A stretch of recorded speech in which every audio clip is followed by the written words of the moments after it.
구약성경 맨 마지막에 말라기 우리 1장, 우리 지난주 말씀을 좀 복습하는 의미로 우리 전체를 우리 함께 교독하겠습니다. 자, 오늘 말라기 강해의 두 번째 우리 말씀입니다. 지난주에 이어서 오늘 말씀 제목을 소통 오류 이렇게 제목을 한번 정해봤습니다. 소통 오류. 소통이 참 중요합니다. 부부간의 소통이 참 중요하고 자녀와의 소통이 요즘에 참 안 돼서 고민하고 그것 때문에 힘들어하는 가정들도 있습니다. 근데 그런 부분들은 좀 시간이 지나면 해결이 되는데 하나님과의 소통이 오래도록 오류가 있는 분들이 있어요. 하나님은 A라고 말씀하시는데 여전히 B라고 알아듣는 분들이 있어요. 이런 소통 오류가 생길 때 하나님께서 오늘 1장에 있는 내용들이 그런 내용이거든요. 지금 오늘 1장에 있는 내용들로부터 해서 이 말라기의 내용, 지난주에 잠시 말씀드렸지만, 하나님과 이 이스라엘 백성 사이에 큰 소통의 문제가 생겼습니다. 말이 이게 오가면서 도저히 이게 원만한 대화가 이루어지지 않는 거예요. 이 말라기의 내용을 보게 되면 이스라엘과 하나님 사이에 6가지 논쟁이 시작됩니다. 지난주에 우리가 살폈던 내용의 첫 번째 논쟁이 뭐였냐면 1장 2절에서 5절까지 하나님 사랑에 대한 논쟁이었어요. 하나님 어떻게 우리 사랑하시는 건데요? 도대체 하나님 사랑한다면 그게 어떻게 구체적으로 뭡니까? 근데 하나님은 그런 반응에 대해서 이제 거기에 반박 논쟁을 하시죠. 그게 첫 번째고 두 번째가 이제 제사에 대한 예배에 대한 논쟁을 이제 오늘 본문이 예배에 대한 논쟁을 이야기합니다. 세 번째가 이제 이스라엘의 타락에 대한 논쟁, 네 번째가 하나님의 정의, 도대체 하나님의 정의가 뭔가, 그리고 다섯 번째가 11조 논쟁을 하고요. 마지막에 이제 악인의 형통, 왜 저 악한 사람들이, 불신자들이 저렇게 형통한가에 대한 논쟁, 요 6가지 논쟁을 다루고 있는 것이 이 말라기입니다. 지난주에 첫 번째 논쟁, 말씀드렸던 것처럼 하나님 사랑에 대한 논쟁, 지금 이런 거에 쉽게 얘기하면 우리는 지금 하나님 할 만큼 했는데 하나님께 헌신하고 봉사하고 지금 이 말씀의 배경이 호세아는 그 포로기 전의 사건이고 지금 그 포로기 이후입니다. 이후에 돌아와서 한 60년이 지났어요. 그래서 돌아와서 이제 하나님 앞에 좀 살아보겠다고 결단도 하고 헌신도 하고 성전도 짓고 그렇게 했는데 그러니까 자기들 딴에는 할 만큼 했는데 하나님도 그럼 뭔가 우리에게 반응을 해주셔야 될 거 아닙니까? 하나님도 해야 할 일 하셔야 되는데 안 하셨다고 생각하고 섭섭해하면서 반발하는 거예요. 따지는 겁니다. 어떻게 따지고 있어요? 아까 1장 2절에 보니까 이렇게 돼 있잖아요. 여호와께서 이르시되 내가 너희를 사랑하였노라 하나 너희는 이르기를 주께서 어떻게 우리 사랑하셨습니까? 이렇게 반문하는 거예요. 그러니까 하나님 사랑에 대한 논쟁을 하고 있는 겁니다. 자, 난 너희 사랑하는데 호세아나 서선지서에 끊임없이 반복되어지는 말씀이 하나님이 이 백성들을 얼마나 참 처절하게 저렇게 속삭인데도 불구하고 사랑하시는 하나님의 마음이 너무 구구절절 드러나고 있는데 지금 이들의 반응은 이런 거예요. 어떻게 사랑했는데요 도대체? 이렇게 반응을 합니다. 근데 왜 이런 차이가 생길까? 왜 이런 갭이 생길까요? 지난주 다 설명을 했습니다. 왜? 자, 성전을 짓고 나서 이들은 성전을 짓고 나면 이제 하나님이 기뻐하시는 일을 하고 나면 지금 예전보다는 삶이 경제적으로나 정치적으로나 사회적으로 형편이 훨씬 좋아질 거야 이렇게 믿고 있었어요. 그리고 그게 그렇게 되어지는 것이 하나님이 우리를 사랑하시는 증거라고 이렇게 생각을 했어요. 자, 잘 생각해 보세요. 하나님이 기뻐하시는 성전을 지었어요. 하나님 명령대로 지었어요. 그러면 하나님이 거기에 대한 보상으로 이제 우리의 삶, 이 고단한 삶들을 좀 뭔가 낫게 해주실 거야 라고 하는 그런 반응, 기대. 그러니까 그런 기대를 가지고 자기 딴에는 성전 짓고 최선을 다했는데 지금 말라기는 60년이 지나도 하나님이 아무런 응답이 없는 겁니다. 지체되고 있는 거예요. 자, 그러면 이런 상황이 되면 신앙적으로 저들이나 우리나 회의가 될 수밖에 없죠. 이게 뭐지? 믿어도 소용없네? 이게 뭐야? 이럴 바에 왜 믿지? 자, 그러면서 지금 하는 질문이 이 질문을 하는 거예요. 하나님이 자신들을 사랑하면서 어떻게 이럴 수 있느냐? 우린 죽을 힘을 다해서 성전 지었는데 하나님 도대체 우리에게 해준 건 뭐냐? 이렇게 얘기하는 거예요. 그러니까 우리식으로 얘기하면 아니 내가 시집 왔는데 지금 시집 오고 나서 내한테 해준 게 뭐가 있어? 뭐 집을 사줬어, 명품 백을 사줬어, 뭐 시계를 사줬어 이렇게 반응하는 지금 우리 교회는 없지만 그런 거하고 똑같은 거예요 수준이. 그런데 이런 수준의 신앙생활은 성도들이 상당히 많이 있습니다. 자, 하나님이 나한테 잘해준 게 있어야 하나님께 마음을 드리든지 뭘 헌신을 하든지 할 거 아니냐. 그러면서 본물 터듯이 막 불평을 하는 거예요. 뭡니까 이거? 지난주 말씀드린 것처럼 이건 거래라고 말씀드렸어요. 자, 하나님의 사랑, 내가 이만큼 성전 짓고 이만큼 헌신하고 이만큼 헌금하고 이만큼 했다면 하나님도 이제 내 삶에 이스라엘의 삶을 뭔가 바꿔주셔야지. 이건 거래죠. 이런 사랑을 뭐라고 얘기합니까? 화류계 사랑이라고 말씀드렸어요. 화류계 사랑, 화류계에 있는 여자들은 내가 당신에게 몸 줄 테니까 당신 나에게 돈 줘. 이걸 뭐라 그래요? 화류계 사랑이에요. 하나님과 이런 거래하는 사랑, 그러니까 이런 화류계 사랑을 하면서 하나님의 진짜 사랑을 의심하고 있는 이스라엘을 고발하고 있는 게 이 말라기라고 하는 거예요. 자, 얼마나 참 기가 막힙니까? 왜 이런 차이가 발생하는가? 하나님이 백성들에게 원하는 건 마음이거든요. 그들의 중심이거든요. 자식들에게 뭔가 기다리는 것이 아니라 자식들의 그 마음을 원하는데 백성들은 지금 엉뚱한, 아니 우리에게도 뭔가 가시적으로 이거 달라 이거예요. 그러니까 이게 소통에 오류가 생기는 겁니다. 큰 소통 문제가 생기는 거죠. 자, 사람과 사람 사이에도 소통이 안 되면 참 결코 힘들어요. A라고 얘기하는데 자꾸 B라고 알아들어요. 근데 너무 단도직입적으로 얘기하면은 또 그게 또 그 당사자에게는 어려울 수가 있잖아요. 애들로 얘기한단 말이에요. 하나님도 근데 다양한 방식으로 얘기하세요. 다양한 방식으로. 자, 가장 중요한 건 하나님과 소통인데 지금 백성들과 지금 소통이 안 되고 있어요. 자, 구약의 이 마지막 이 말라기를 보면 이 백성들과 이 하나님 사이에 심각한 전혀 소통이 안 되고 있는 것을 우리가 볼 수 있는데 하나님을 사랑한다니까 언제 우리를 사랑했어요? 불평하는 겁니다. 자, 이어지는 오늘 이제 읽었던 뒤에 말씀, 이제 6절부터가 오늘 우리가 살펴볼 말씀인데 여기도 똑같습니다. 이런 거예요. 너희들은 나를 공경하지 않고 멸시했다 이렇게 얘기하니까 이스라엘이 아니 그게 무슨 말이냐고 언제 우리가 하나님 멸시했냐고 이렇게 반문하는 얘기하는 거예요. 한마디로 얘기하면. 그게 1장 6절부터 나오는 건데 그러면서 이들 반문하기를 뭐라고 하냐면 우리가 언제 예배 빼먹었습니까?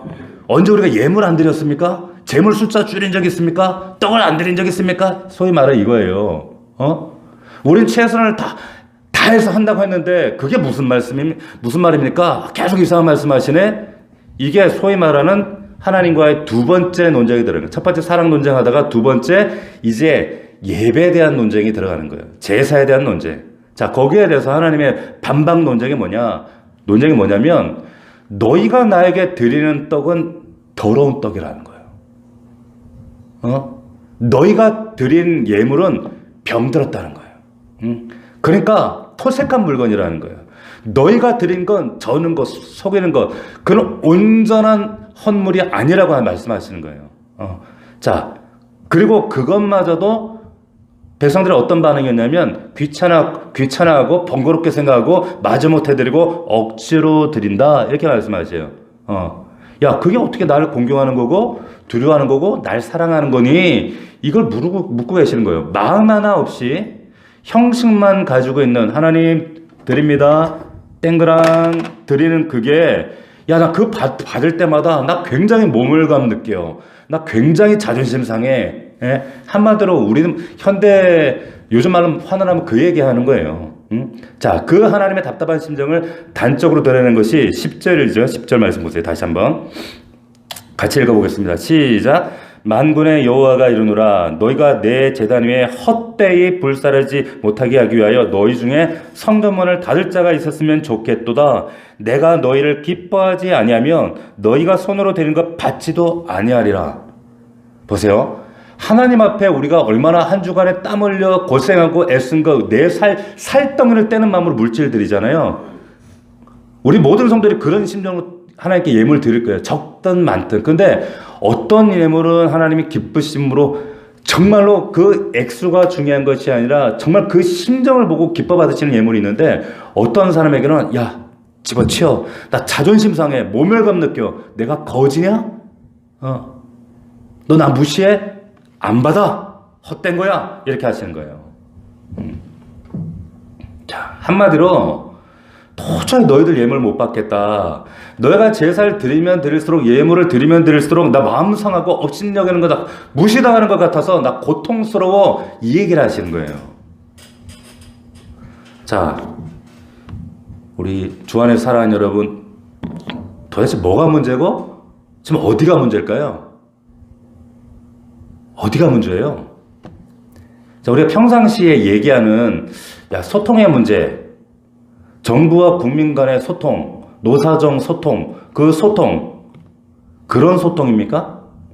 하나님과 백성들 사이의 소통, 여러분 오해하시면 안 돼요. 이 소통이라는 것, 하나님과 우리가 소통이라는 것이 서로 마음 다 터놓고 이스라엘 백성이 하나님과 마음 터놓고 서로 양보할 건 양보하고 타협할 건 타협하면서 서로 잘해보자는 식의 이런 소통이에요? 아니에요. 그리고 죄인된 인생이 죄인된 우리가 하나님 앞에 나아갈 수 있는 건 하나님 앞에 나아가는 것은 하나님 은혜가 있어야 나갑니다. 맞습니까? 할렐루야. 맞아요? 근데 하나님 앞에 나아간다는 것은 우리의 생각은 말하고 하나님도 당신 생각 말해서 적절히 우리 중간 지점에서 적당하게 조절해서 타협해서 나아가는 거 그거 아니에요. 그게 소통 아니란 말이에요. 자, 하나님 앞에 예배할 때는 그 예배는 하나님이 정하신 방법대로 해야 되는 줄 믿습니다.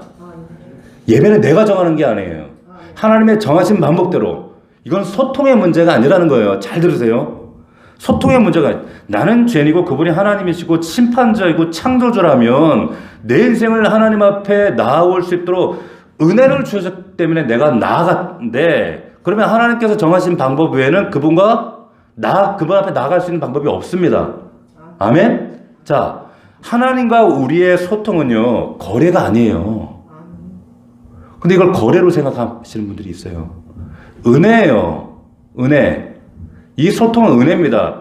그래서 그 은혜를 우리가 믿음으로 반응하고 순종하는 것이 이게 소통이에요. 하나님이 은혜를 주셔서 그 은혜에 반응함으로써 그 은혜의 반응에 오가는 거 이게 소통이지. 하나님 하실 말 하십시오. 나도 내 할 말 할게요. 내가 이만큼 했으니까 당신 이만큼 주시오. 거래 이게 소통이 아니라는 거예요. 자, 그러니까 공경하는 마음, 두려워하는 마음, 사랑하는 마음 없이 형식적으로 예물, 제사만 들어와서 나 하나님 이번 달도 하나님 앞에 드릴 거 했습니다. 11조 했습니다. 이번 주도 나 이만큼 했습니다. 그러면서 하나님 자신들에게 해줘야 할 것은 안 해준다고 불평하고 있는 거예요. 하나님 아시죠? 사람도 아는데 그 전능하신 하나님은 우리의 중심을 모르시겠느냐라고 하는 거예요. 저는 제일 안타까운 게 뭐냐면 똑같이 예배 드리는데 그 예배가 상달되지 않는 분들이 있어요. 똑같이 예물을 드리는데 상달되지 않는 예물이 있다. 그럼 얼마나 억울해요. 십수년을 같은 그 소중한 시간, 소중한 물질을 쪼개서 하나님 앞에 드리는데 왜 누구는 아벨의 예배가 되고 누구는 가인의 예배가 될까? 너무 억울하지 않겠는가? 자, 하나님은 우리와 거래하는 분이 아니심을 믿으시기를 축원합니다. 거래하지 않으세요. 누구와도 안 하세요. 거래하실 필요가 없죠. 거래라고 하는 건 동등한 입장에서 내가 이만큼 주니까 대가로 나 이만큼 줘. 이게 거래인데 하나님은 우리보다 높으신 분이고 모든 걸 다 가지신 분이고 심지어 우리 모든 게 그분 건데 뭐가 부족해 우리랑 거래를 하시겠어요. 하나님께 우리가 나아가는 것은 기도하러 이 자리에 나오신 것은 거래가 아니라 하나님 은혜에 대한 신앙 고백으로 나오는 거예요. 그 믿음의 결과를 폭발하는 자리가 이 자리다. 그러니까 하나님의 그 은혜를 또 내가 감사하며 감사하며 또 한 주간 또 살아나갈 때 그 은혜를 그 생명을 그 집 그 진리의 빛을 누리며 한 주 한 주 또 살아내는 거예요. 주시는 것만큼 누리는 겁니다. 근데 하나님은 너네가 형식적인 그런 거래를 하나님이 원하시는 것이 아니라 네 마음을 원한다니까. 마음. 그런데 이 백성들이 보세요. 아까 사랑 논쟁도 그렇고 지금 이 제사 예배 논쟁도 그렇고 이들의 목표는 뭐냐면 응당한 대가를 달라 이거예요. 뭔가 나 지금 고달픈 내 삶이 달라져야 되지 않겠습니까? 여전히 사마리아인들은 자신들을 괴롭히고 페르시아는 여전히 조공받치라고 하고 삶은 경제적으로 여전히 피폐하고 정치적으로 피폐하고 성전 짓고 60년 지났는데 하나님 뭐예요 이거? 그런 마음으로 계속 하나님 앞에 불평하고 있었던 거예요. 아니 포로기 돌아 성전 지었는데 이제 잘 살게 해주셔야 되는 거 아니에요? 잘 살게. 네? 보세요. 저는 우리 성도들이 이 질문은 자꾸 하셔야 된다고 생각해요. 나는 잘 살고 있는가라고 하는 질문 하셔야 돼요. 잘 살고 있는가? 가끔은 여러분들이 삶 가운데서 멈추어 서서 스톱하셔서 스스로에게 던져야 될 아주 중대한 질문. 난 잘 살고 있는가? 그런데 중요한 건 뭐냐면 잘이라고 하는 부사예요. 잘. 이 잘이라고 하는 의미를 내가 어떻게 성경적으로 규정하는가, 이게 굉장히 중요합니다. 어떤 분은 이 잘이라고 하는 의미를 소유적 중심으로 이해를 해요. 이걸 잘이라고 생각합니다. 근데 어떤 분은 정말 믿음으로 고백하는 분들은 이걸 소유가 아니라 존재론적으로 이걸 고백한단 말이에요. 그 차이죠. 자, 잘 산다는 걸 만약에 물질적 풍요, 사회적 뭐 어떤 성취, 부여 이렇게 이해를 하면 하나님하고는 늘 거리하는 신앙이 돼버려요. 그러나 하나님 나라를 순례하는 순례자의 삶으로 거룩한 하나님 백성된 삶으로 살아가는 사람들은 달라요. 어떻게? 중요한 것은 나는 어떤 사람인가? 나는 어떤 사람으로 존재하는가? 이걸 깨닫고 늘 하나님께 확인받고 이걸 하나님께 규명하고 규정하고 이게 잘 사는 거예요. 할렐루야? 뭘 잘 사는 건지 내가 뭐 대박이 나고 너무 내가 생각도 못하는 복이 넘치고. 여러분 보세요. 축복이라는 단어도 잘 규정하셔야 돼요. 축복은 성경적으로 얘기하면 대박이 아니에요. 성경에서 말하는 축복은 성경에서 말하는 축복이란 네가 수고한 대로 거두는 것이 축복이에요. 맞습니까? 네가 수고한 대로 거두는 거. 그러면 수고한 대로 거두면 참 그게 아니라 막 진짜 몇천 배 생각지도 못한 그런 횡재를 해야 그게 복 아니겠습니까? 그게 대박이죠. 성경적인 복은 그게 아니에요. 내가 수고한 대로 정직하게 뚫어진 전대 없이 뒤로 새가는 것이 없이 내가 수고하면 하나님 정직하게 거두게 하시. 그게 축복인 줄로 믿습니다. 근데 우리는 대박을 꿈꾸는 거예요. 오해하기 때문에. 하나님도 그런 식으로 오해하기 때문에. 보세요. 그래서 나는 하나님 앞에 어떤 사람인가 이걸 계속 이걸 고민하고 이게 온전히 성숙한 고민이 될 때 난 잘 살고 있는가에 대한 명확한 답이 내 인생 가운데 주어져요. 성경에 보면 사람을 두 부류로 이렇게 규정을 합니다. 그거 아세요? 성경에 보면 악한 사람, 선한 사람, 그리고 어리석은 사람, 지혜로운 사람 이렇게 얘기해요. 세상에 보면 전적으로 악한 사람이 어디 있어요? 그리고 전적으로 의로운 사람이 어디 있어요? 그렇잖아요. 근데 악인들에게도 선한 구석이 있고 선한 사람에도 악한 구석이 있단 말이에요. 어디 저 사람 완전 의인이고 저 사람 완전 선하고 악하고 이런 사람 없어요. 근데 중요한 건 뭡니까? 존재론적으로 자기 자신을 깨닫는 사람들은 가장 중요한 게 차이점이 있습니다. 그게 뭐냐? 지향점이 달라요. 이분이, 이 성도가 무엇을 지향하고 있는가? 우린 대번에 알 수 있습니다. 그렇죠? 적어도 우리 넘치는 교회 성도들 정도 훈련 받았으면 알아요. 이분이 무엇을 지향하고 있는가? 이분의 삶의 주권, 주재권이 이분의 시간과 물질과 삶의 주재권이 예수 그리스도에게 있는가? 아니면 그 주재권을 여전히 내가 지고 있는가? 알죠?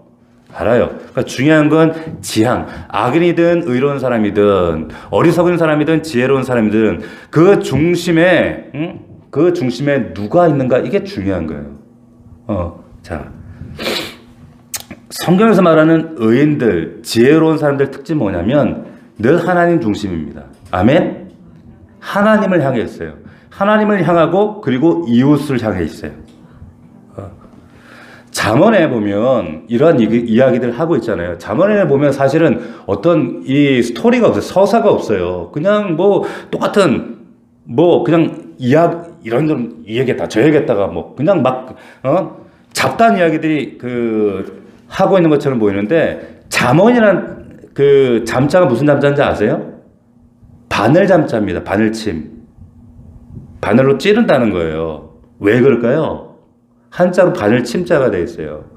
찌르는 거예요. 여러분들을. 왜 그런가 하면 이 잠언에 여러 가지 잡다한 이야기가 하는 것 같지만 거기에 가장 메인 이데아가 있습니다. 그게 뭐냐? 여호와를 경외하는 것이 지식의 근본이다 이거예요. 한마디로. 여호와 경외하는 것. 그러니까 내가 지금 존재하는 것은 소유가 아니라 하나님과 연결되어 있는가? 이게 경외잖아요. 내 삶에 내 모든 시간에 모든 것이 하나님과 연결되어 있는가? 잠언은 그것을 쿡쿡 찌르면서 깨닫게 하는 거예요. 깨닫게 하는 거. 그래서 무감각해진 내 삶과 그리고 느슨해진 우리 마음을 다시 한번 잠언을 통해 깨우치는 말씀이 잠언이란 말이에요. 바늘로 쿡 찌르면서 어디로 돌아가게? 여호와 경외하는 것이 내 삶의 본분이다. 지식의 근본이다. 라고 하는 거예요. 제주도에 가면 아세요? 어디를 가도 한라산 보입니다. 제주도에 가면 어디에 바라봐도 한라산 보이는 것처럼 여러분들의 삶이 어디에 어떤 자리에 있든 어떤 선택을 하든 어떤 결정을 하든 내가 무엇을 하든 무엇과 연결되어 있어야 하냐면 하나님과 연결되어 있으셔야 돼요. 아멘? 어디를 바라봐도 한라산이 보인다니까 제주도 가면. 근데 여러분을 바라볼 때 여러분들이 뭘 해도 어떤 결정을 해도 무슨 말을 해도 그것이 예수 그리스도와 연결되어 있는가 아닌가를 늘 확인하셔야 점검하셔야 된다는 거예요. 자, 그러니까 오늘 말씀은 야 니네 재물에 양 채우는 게 그게 중요한 게 아니고 떡 숫자를 맞추는 거 중요한 거 아니라 마음이야. 하나님과 그 마음이 연결되어 있어? 하나님은 우리가 어떻게 사는지 다 알고 계시죠. 지금 이 자리도 내 마음을 다해서 하나님 주님 은혜 없이는 내가 버틸 수 없기 때문에 견딜 수 없기 때문에 이길 수 없기 때문에 하나님의 심을 고백하는 마음으로 나오든지 아니면 그래도 내가 그래도 재직인데 안 나가면 그런 마음인가. 하나님 그런 형식을 받지 않으신다는 거예요. 하나님 역겹다고 하시는 거예요. 예배는 우리 마음을 드리는 고백인 줄로 믿으시길 바랍니다. 마음 드리셔야 된다는 거예요. 재물도 마찬가지고 여러분들 삶의 자세도 마찬가지고 이 재물은 우리의 마음을 담는 그릇에 불과한 거예요. 자, 재물은 우리의 마음을 담는 그릇인데 자, 재물이라고 하는 이 그릇이 중요합니까? 아니면 그 본질인 마음이 중요합니까? 둘 다 중요합니다. 둘 다 중요해요. 왜 그런 줄 아세요? 절대 그릇 없이는 마음이 담기지도 않고 그리고 그 그릇 안에 마음이 담기지 않으면 그 그릇도 똥그릇에 불과하거든요. 여러분 우리가 예물을 드립니다. 헌금해요. 저는 우리 이 자리에 있는 재직들 뿐만 아니라 우리 성도 한 사람 한 사람까지 제가 헌금을 유심히 봅니다. 그리고 헌금 안에 쓰잖아요. 고백을 하잖아요. 이분이 어떤 고백으로 드리는가, 어떤 진정성을 담아 드리는가, 하나님을 어떻게 고백하고 있는가. 액수를 보는 게 아니에요. 그분의 내용을 봐요. 굉장히 중요하거든요. 왜냐하면 그 형식과 본질, 현상과 본질은 함께 가지 따로 가지 않거든요. 우리는 그걸 볼 수밖에 없어요. 자, 나의 모든 건 하나님 겁니다. 내 것은 하나도 없습니다. 전부 하나님 것인데 지금 그런 신앙 고백을 이 물질하는 형식에 담아 내 마음을 드립니다. 라고 하는데 내가 고작 1,000원짜리 한 장 담아 드릴 수 없거든요. 안 그래요? 나 부모님 사랑합니다. 그러면서 부모님 용돈 1,000원짜리 드린 거랑 똑같은 거예요. 액수를 말하는 것이 아니라 하나님에 대한 마음에 대한 표현이에요.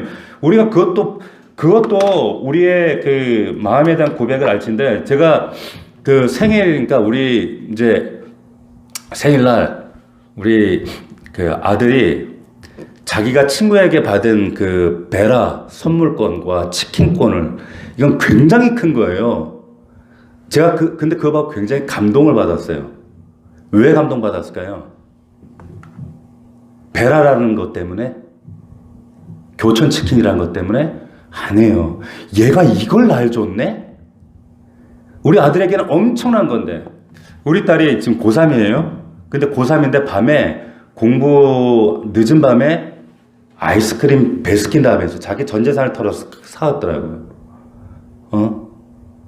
제가 그 베스킨라빈스 때문에 감동받았을까요? 아니에요. 고3인 얘가 그 시간에 아빠 생일을 잊지 않고 그걸 사왔던 그 마음에 제가 감격스러운 거예요. 그러면은 보세요. 제가 그거 먹고 야 고맙다 하고 넘어갈까요? 얘네들 생일 때는 제가 적어도 10배, 아마 훨씬 얘네들 다 울고 먹어요. 경험해 보시잖아요. 부모가 걔네들 줄 때 걔네들 받은 것만큼은 줍니까? 베스킨라빈스 사줬으면 나도 베스킨라빈스 사주는 부모가 어디 있어요? 항상 한 100배는 걔네들 긁어가더라고. 보세요. 좀 하나님을 좀 우리가 마음으로 좀 받았으면 좋겠어요. 자, 근데 보세요. 근데 이들은 우리가 하나님 앞에 드리는 게, 하나님 볼 때는 야, 니네 뭐 기부금 내냐 나한테? 적선하냐? 뭐 거래처에 물건값 지불하듯이 이렇게 받으시는, 하나님 마음 상하신다는 거예요. 그래서 보세요. 13절 보세요. 그들이 뭐라고 하는가? 13절에 만군의 여호와가 이르노라 너희가 또 말하기를 이 일이 얼마나 번거로운 거, 그나마 들을 때 이렇다는 거예요. 번거로운 거 하며 코숨치고 훔친 물건과 저는 것 병든 것을 가져왔느니라. 너희가 이같이 봉헌물 가져오니 내가 그것을 너희 손에서 받겠느냐? 하나님도 싫죠. 자, 그 반대의 모습을 원하시는 11절에 보시면 거기에 이런 말씀 있죠.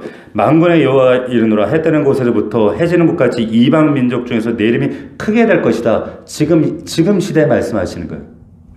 지금 열방 가운데 각처에서 내 이름을 위하여 분향하며, 이런 13절의 예물이 아니라 이때는 뭡니까? 분향하며 깨끗한 제물 받겠다는 거예요. 이 깨끗한 제물은 어떤 제물일까요? 내 온전한 내 마음을 드리는 예물인 거예요. 하나님 사랑해요. 하나님 고작 두렙돈일지라도 하나님 내 마음의 전부를 드립니다. 하나님 세상 사람들 손가락질하고 계산기 두드리면 저 미쳤네 그럴지라도 나는 이 향유 깨뜨려 드립니다. 하나님이 그 향유에 감동하신 거예요? 아니잖아요. 그 마음에 감동하셨거든요. 전 이 자리에 있는 우리 사랑하는 성도들이 정말 하나님 앞에 향유 한번 깨뜨려 봤으면 좋겠어요.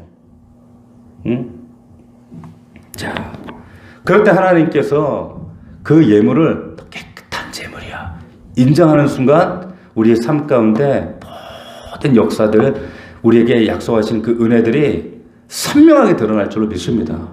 아멘. 자, 보세요. 하나님께서 더 이상 이제 이런 모멸감을 느끼기를 원치 않는다. 이들 제사를 안 받겠다. 그러면서 그들 중에 성전 문 닫을 자가 있으면 좋겠다. 11절. 난 더 이상 이런 예배를 받기가 더 이상 힘이 든다.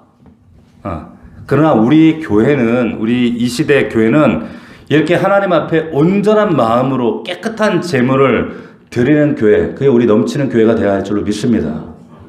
이 자리에 그래서 우리가 모여 있는 거예요. 보세요. 하나님은 우리 형편과 상관없이 예배 받으시기에 합당하신 분이에요. 내 기분과 감정과 내 상황 형편에 상관없이 경배받아 마땅하신 분입니다. 예배라고 하는 것은 그걸 인정하고 하나님 앞에 내 마음을 드리는 거기 때문에 거기에 공경, 두려움, 사랑, 그게 담겨져야 돼요.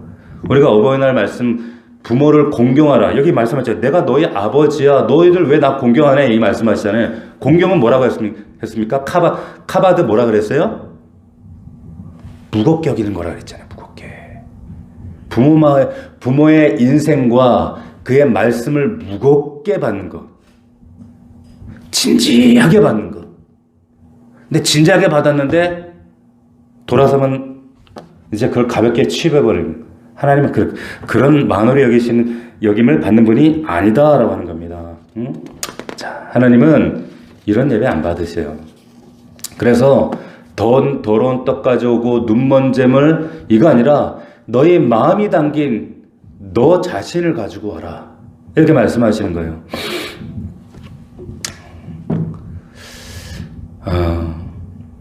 제가 좀 오래전 일인데, 제 어떤 집사님, 아주 이전이죠. 옛날 일입니다. 집사님 한 분이, 남편이 기도 제목이었어요. 근데 이 남편이, 이 아내 되는 분의 소원은 남편이 예수 믿고 우리 교회에서, 이제 그 당시 교회에서 집사가 되고 장로 만드는 게 소원이었어요.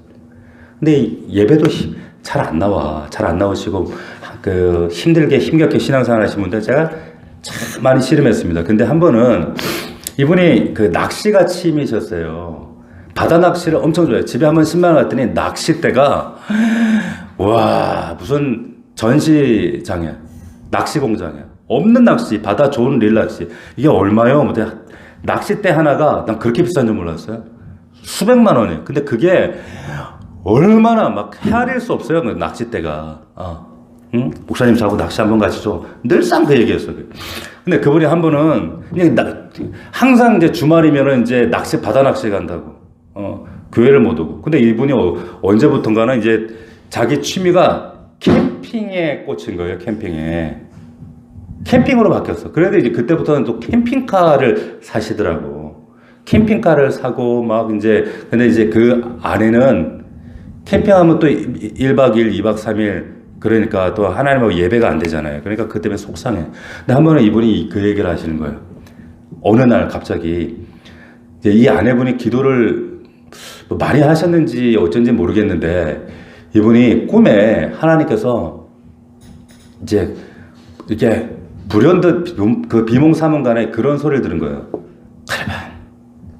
카라반. 그러니까 이렇게 들으니까 이제 이분이 이제 카라반이라고 들었어요. 카라반이 뭐예요? 캠핑차. 이러면 카라반 캠핑차 있잖아요. 그래서, 그러니까 하나님이 이 카라반, 이거 이제 남편이 이제 카라반 도전 걸 사고 막 이런 거 하나님 기뻐하시지 않는구나. 이제 이런 생각 하신 거야. 꿈에 이제 그런 얘기 하니까.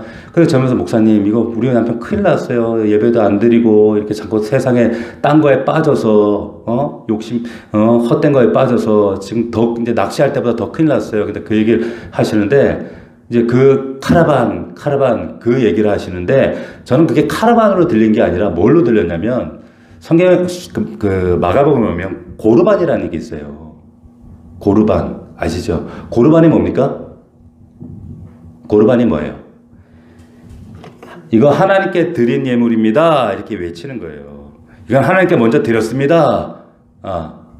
그러면 이건 하나님 거예요.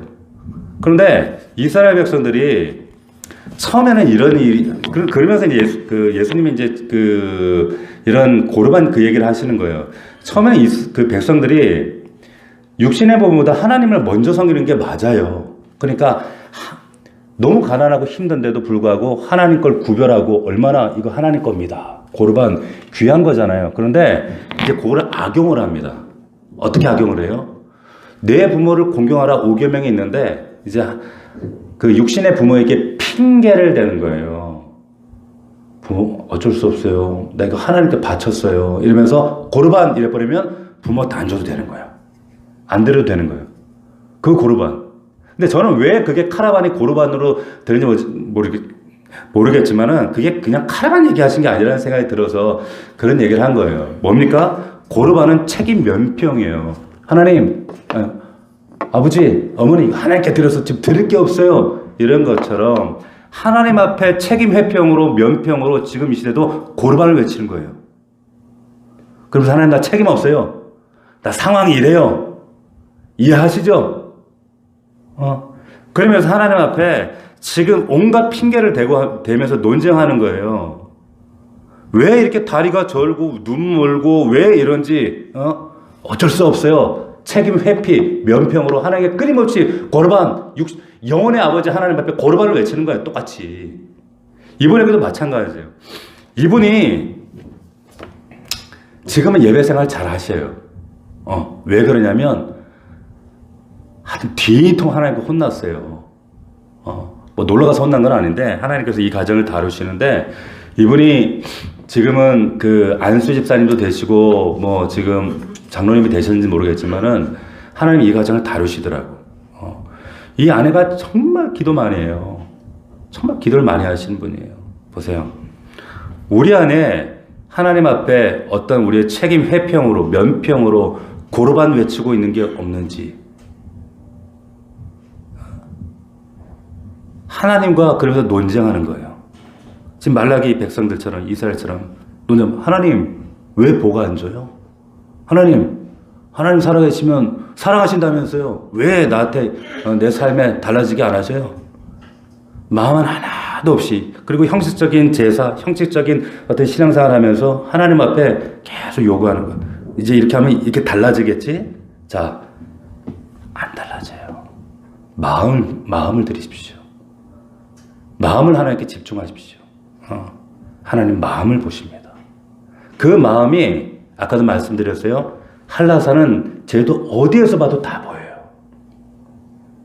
기억하세요.